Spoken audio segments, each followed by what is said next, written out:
Hello and welcome. I am going to be discussing the new Spider-Man trailer.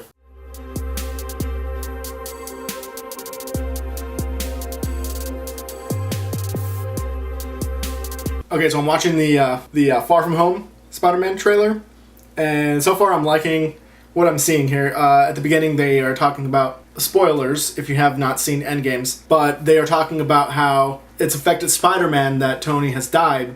And what is he supposed to do now that Tony's dead? I mean, what do you do when your father figure dies? You know, pretty much. And there's a funny part where Webb's up some dudes, and the cops are like, hey, blah, blah, blah. And he's like, well, if I didn't have to do your job. And they're like, whoa. Then he's like, just kidding. And then he leaves, That stuff like that makes Spider-Man. These little funny moments that, even though it's serious, you need these funny moments because in the comic books, Spider-Man makes these jokes and stuff because he's scared inside or, he's gaining his confidence and stuff like that. Yes, sometimes it can be a little arrogant at times, but then, he does get pushed down a peg a lot in the comic books to make him more human. And that's kind of what I like about Spider-Man in these universes. Even the Tobey Maguires and even the Andrew Garfield. Andrew Garfield was a little bit too much hipster-ish kind of but he was still good at making those jokes, and this is why I like Tom Holland, because he's hilarious with these, especially in Endgames. And then he makes my heart break every time you see him do sad moments. Okay, back on to watching this. He just ghosted Nick Fury, which is hilarious. He's like, nope, I'm not talking to Nick Fury. I don't want to talk to him. I don't know what to say to him. Flash getting punched in the balls, hilarious.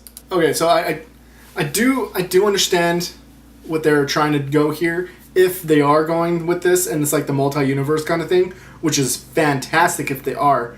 But having Beck know Spider-Man's identity so soon, without them really even knowing each other, I think that I don't know, it's like revealing your identity too soon to everybody, and everyone in this facility knows who Spider-Man is. So that kind of like who doesn't know his identity?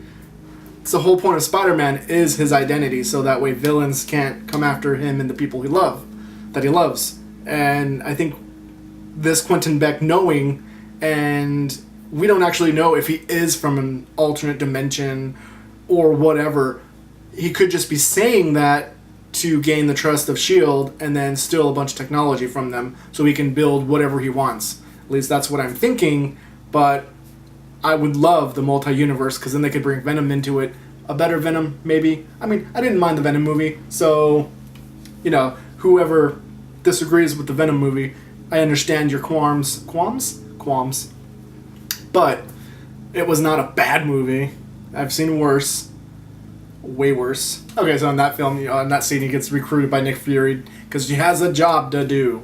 I mean, yeah, he is technically an Avenger now, and not only that, he's new and he's still understanding how he fits into this Marvel universe per se. So, he still has that like, oh no, what? And they're hitting on the fact that some of the Avengers are not available right now. They're off-world, dead, or old, because he's asking, of course you're going to ask, where's the power, the powerhouses that can handle these situations, that should be handling these situations. He's the only one that can right now, because he's the only one that is not only available, but is, pretty much actually is the only one that's available.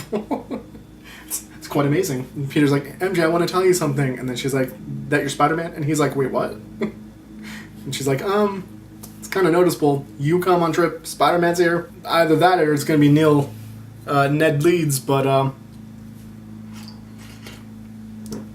doubt that one. Mysterio is kind of like teaching him that, sometimes you can't save everybody, because he's still, at this point I'm sure he's talking about Tony Stark and how he could have saved him, or his Uncle Ben, or anyone that he's lost recently, or someone that might die in here and that we haven't seen yet. And it is a valuable lesson for a superhero to learn. Whether or not Quentin Beck is actually a hero in this is a different story, like I was saying, but I don't know. It's a good moral. It's a good moral, even if it's coming from someone that's lying to them. That could be lying to them, right? Gotcha. And Spider-Man's acknowledging that he is, in fact, putting people in danger. And being Spider-Man will always have that consequence, because somewhere down the line, someone will find out you are Spider-Man and try to kill your family. Or just destroy your life like Green Goblin always tried in comic books. Or in Spider-Man 1. You know, Tobey Maguire. So like Nick Fury asking if he's going to step up or not is obvious, because even in this kind of universe, he has the, with great power comes great responsibility line, even though that's not a line, whatever. But what was it in the first one? It was, when something bad happens, you have that responsibility of doing something about it. Yeah, something like that. But it's the same difference. Overall, I'm going to enjoy this movie because I love Spider-Man. I am, if you have not seen from the back, besides Pokemon, I am a Spider-Man fanatic. I have tons of comic books. So I usually don't do these kind of trailers or anything like this, but I'm going to try more often because I'm getting bored here. I enjoyed it. I honestly did. And I want to know what you think, Aaron. What do you think about this movie? So what I'm going to do is I'm going to ask questions to Aaron, even though I'm asking to everyone out there.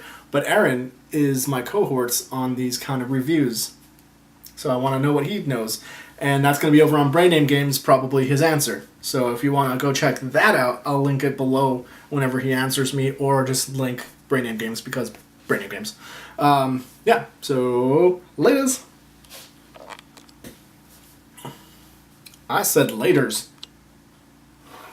Why aren't you stopping?